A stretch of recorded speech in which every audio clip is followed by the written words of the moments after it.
Hello everyone, welcome to the market opening bell for Monday, April 27th, your 10-minute guide to the stock market. Hong Kong stocks rose last Friday, driven by semiconductor shares. The Hang Seng Index opened 181 points lower, fell as much as 275 points to an intraday low of 25,639, then recovered in the afternoon to a high of 26,004 points, up 89 points, and closed at 25,978, up 62 points or 0.2%. The H-share index closed at 8,775, up 42 points or 0.5%. The Hang Seng Tech Index closed at 4,902, up 36 points or 0.8%. Total market turnover was 236.7 billion Hong Kong dollars. Southbound stock net funds recorded a net inflow of $3.46 billion into Hong Kong stocks. Among them, net buying included CNOOC at $711 million, China Mobile $546 million, and Yangtze Optical Fiber and Cable $263 million. Net selling included Tracker Fund at $1.432 billion, Geely Auto $855 million, SMIC $471 million, Alibaba $175 million, Huawei Semiconductor $137 million, and Tencent $132 million. According to statistics, Southbound funds have net bought CNOOC for 11 consecutive days, totaling $4.354 billion, while they have net sold Alibaba for 4 consecutive days, totaling $2.439 billion. For the full week, the Hang Seng Index fell 0.7%, about 133 points. The H-share index dropped 0.8%. The Hang Seng Tech Index declined 2.8%, marking its worst weekly performance in 7 weeks. With the May 1st holiday approaching, southbound flows may decrease due to the mainland break. Technically, the Hang Seng Index has clear support near the 20-day moving average, around 25,680 points, but faces resistance around the 10-day line at 26,094 points and the 100-day line at 26,100 points. On the mainland, the 3 major A-share indexes fell in the morning but narrowed losses in the afternoon. The Shanghai Composite closed at 4,079, down 13 points or 0.3%. The Shenzhen Component Index closed at 14,940, down 103 points or 0.7%. The Chinex Index closed at 3,667, down 52 points or 1.4%. Combined turnover in Shanghai and Shenzhen reached 2.64 trillion yuan. For the week, both the Shanghai Composite and Shenzhen Component achieved 3 consecutive positive weeks. The Shenzhen Shanghai Composite rose about 0.7% for the week. The Shenzhen Component rose 0.4% and the Chinex fell about 0.3%. The renminbi central parity rate against the US dollar was set at 6.8674, down 24 pips from the previous day.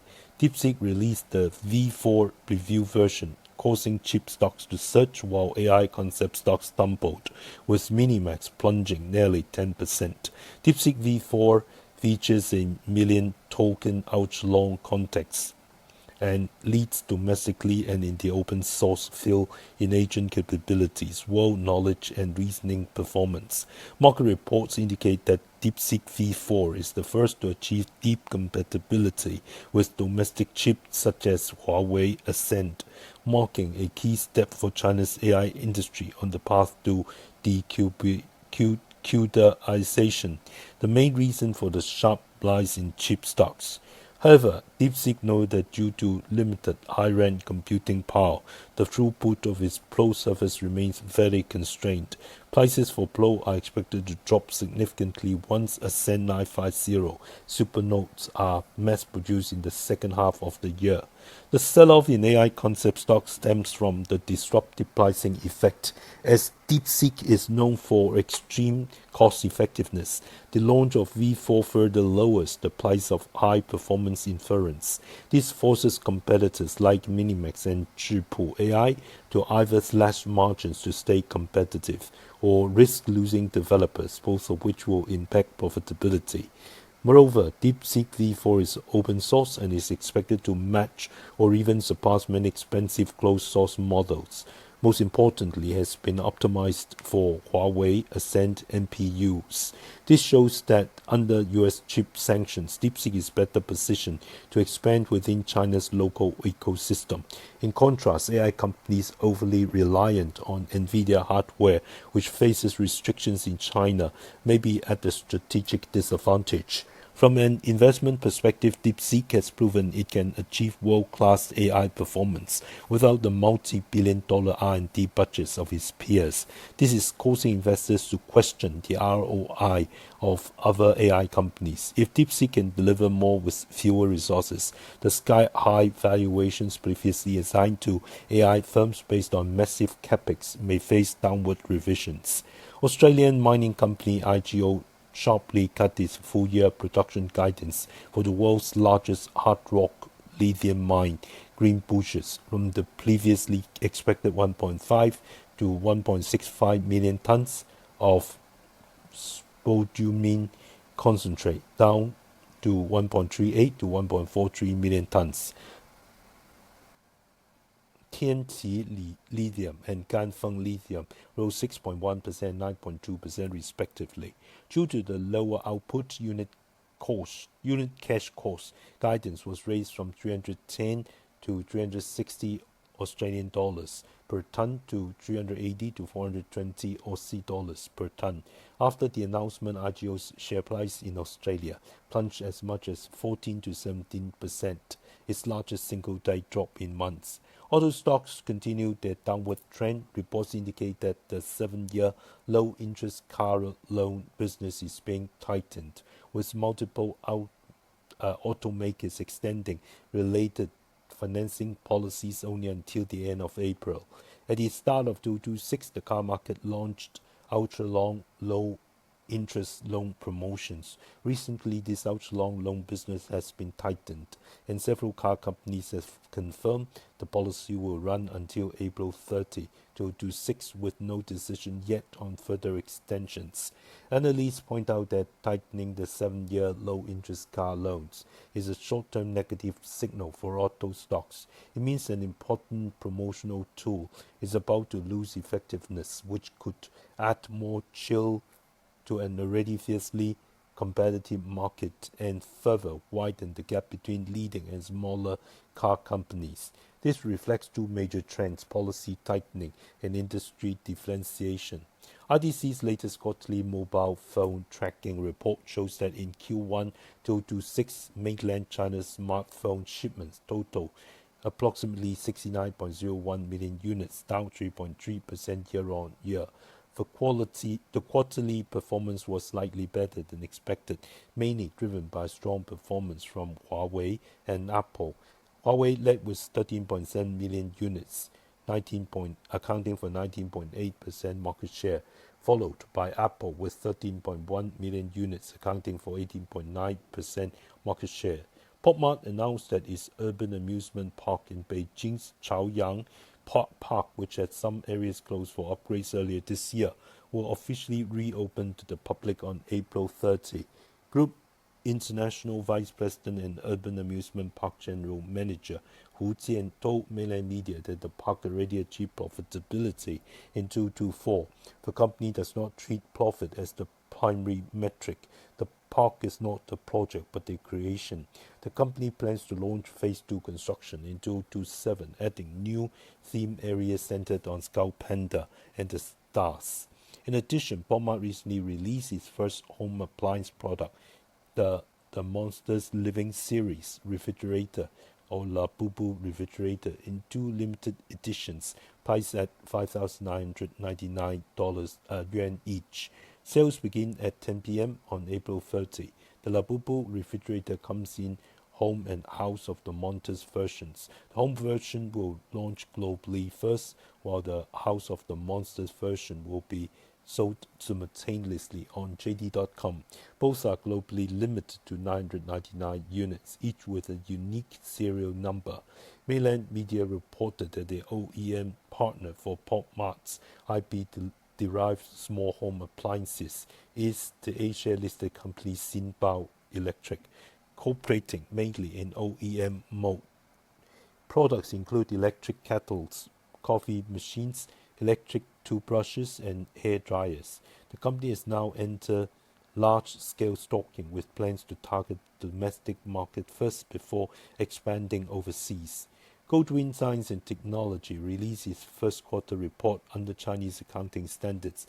Revenue reached 15.485 billion yuan, up 63.5% year-on-year, driven by higher sales volumes of wind turbines and components. Net profit attributable to shareholders was 907 million yuan, up 59.7%, with earnings per share of 0.2091 yuan. Financial Secretary Paul Chan wrote in his blog that Hong Kong continues to lead the world in new share fundraising this year. As of last week, IPO fundraising in Hong Kong exceeded 140 billion Hong Kong dollars. Recent new listings have performed strongly. Last week, PCB leader Victory Giant Technology and consumer electronics ODM leader Huaqing Technology both listed and recorded substantial gains, with Victory Giant Technology surging over 50%. This marks the fifth consecutive new stock winner. Earlier listings, CNGR Energy and many core tech both doubled on debut, with CNGR Energy allowing investors to earn over 34,000 Hong Kong dollars per lot on the first day.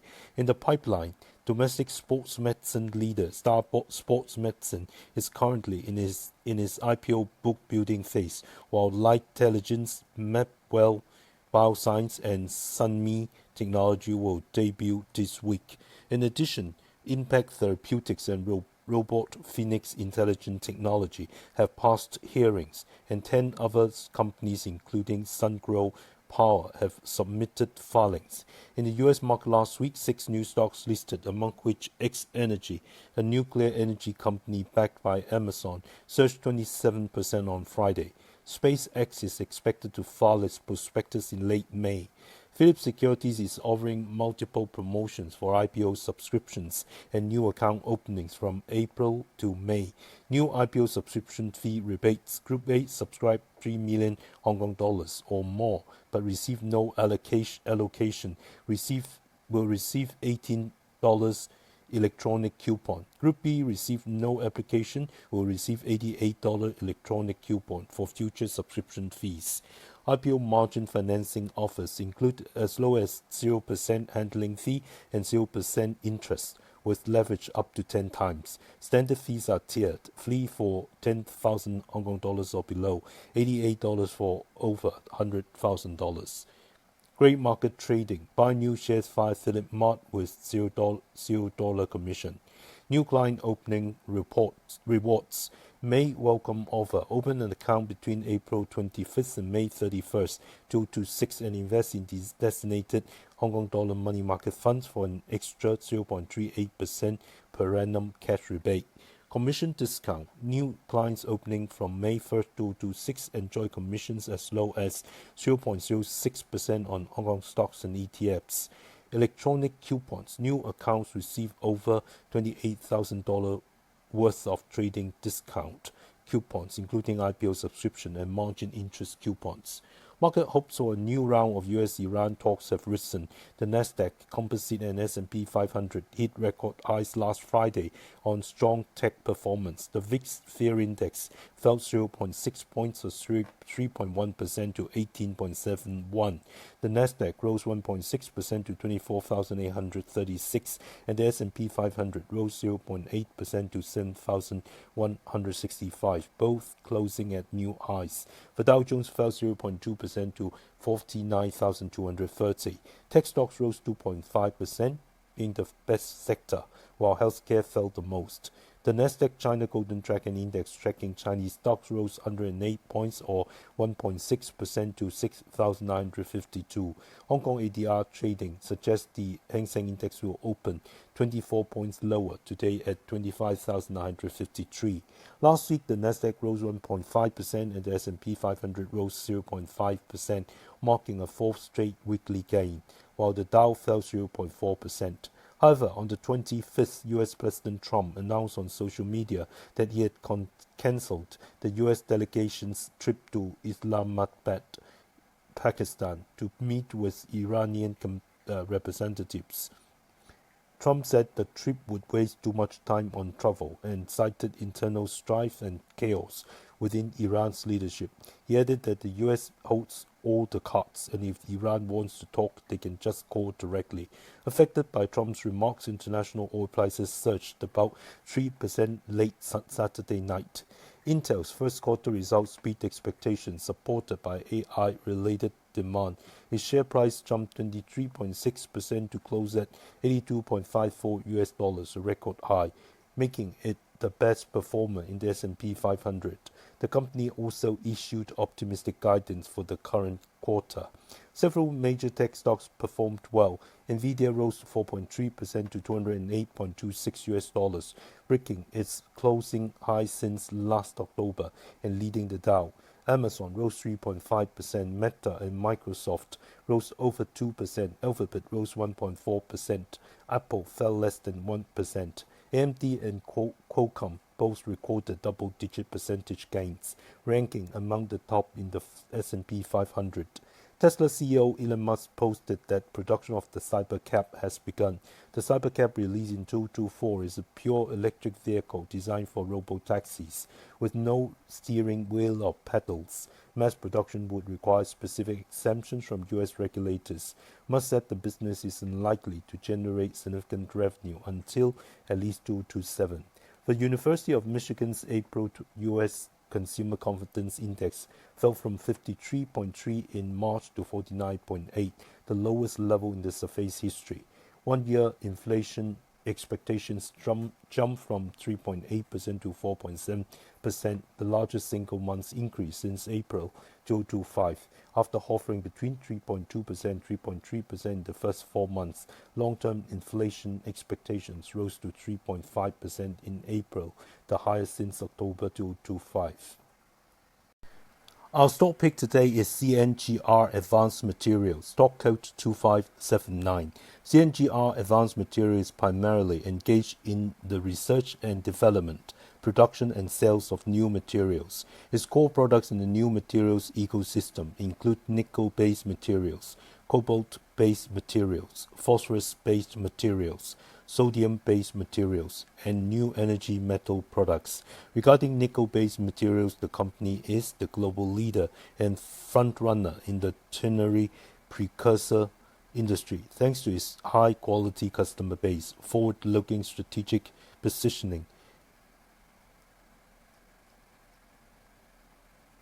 and superior product performance. Its product competitiveness continues to strengthen, maintaining a leading market share in ternary precursors. According to CNOOC data, the company's ternary precursor market share reached 24% in 2025, ranking first in the industry for 6 consecutive years. CNGR Advanced Material was the first in the industry to develop ultra-high nickel precursors and holds a leading position in high nickel and ultra-high nickel product market share. It's also in the leading tier in the solid-state battery field. Last year, it shipped approximately 100 tons of solid-state precursors. The company is well positioned with its first-mover advantages amid industry trends such as improving battery performance, the popularization of solid-state batteries, and the deployment of new applications like robotics and low-altitude aircraft. Regarding cobalt-based materials, the company's cobalt-based precursor materials have ranked first in global sales for 6 consecutive years. All its cobalt-based precursors adopt high-voltage technology, and it pioneered the 4.55-volt high-voltage cobalt-based precursor in the industry. This effectively fills a critical gap in high-voltage applications in the high-end market, providing an ideal solution for high-performance battery demand in the consumer electronics sector driven by the AI boom. Regarding phosphorus-based materials, since entering the phosphorus-based materials sector in 2022, the company has leveraged its accumulated advantages in the materials field, making significant progress in building a mine-to-chemical to material to recycling closed-loop ecosystem. According to Zheyan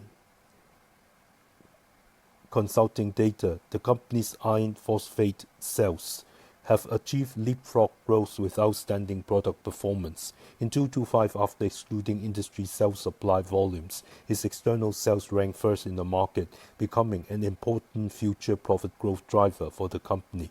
Regarding sodium-based materials, CNGR Advanced Material pioneered low-cost polyanion precursors for sodium-ion batteries in the industry and has achieved mass production of both polyanion plus layered oxide geotechnical routes. Its sodium-based materials shipments have already reached the 1,000-ton level. Before large-scale commercial application of sodium-ion batteries, the company has already established first-mover barriers in customer relationships, technology, research and production, and supply capabilities. The company will release its first quarter results on April 28th. It has already issued a profit alert earlier, expecting net profit attributable to shareholders of the listed company to be between 530 million and 590 million yuan, representing a year-on-year increase of 72.32% to 91.82%. Net profit attributable to shareholders after deducting non-recurring items is expected to be between 490 million and 550 million yuan, up 86.27% to 109.08% year-on-year. The strong performance is mainly driven by the rapid development of the global new energy market and the company's leading position in the battery materials sector. Total sales volume of its nickel, cobalt, phosphorus and sodium-based battery materials reached nearly 130,000 tons. The battery materials business shows strong production and sales momentum, effectively supporting steady growth in operating profits. At the same time, the company's resources plus materials integrated competitive advantage in nickel-based products continues to emerge. Combined with rising nickel ore and nickel product prices, profitability in its nickel mining and nickel smelting segments has already improved, further driving overall profit growth. Recommendations suggest the entry price $38.2, target price $41.5, stop loss $36.5. I do not hold the above stock.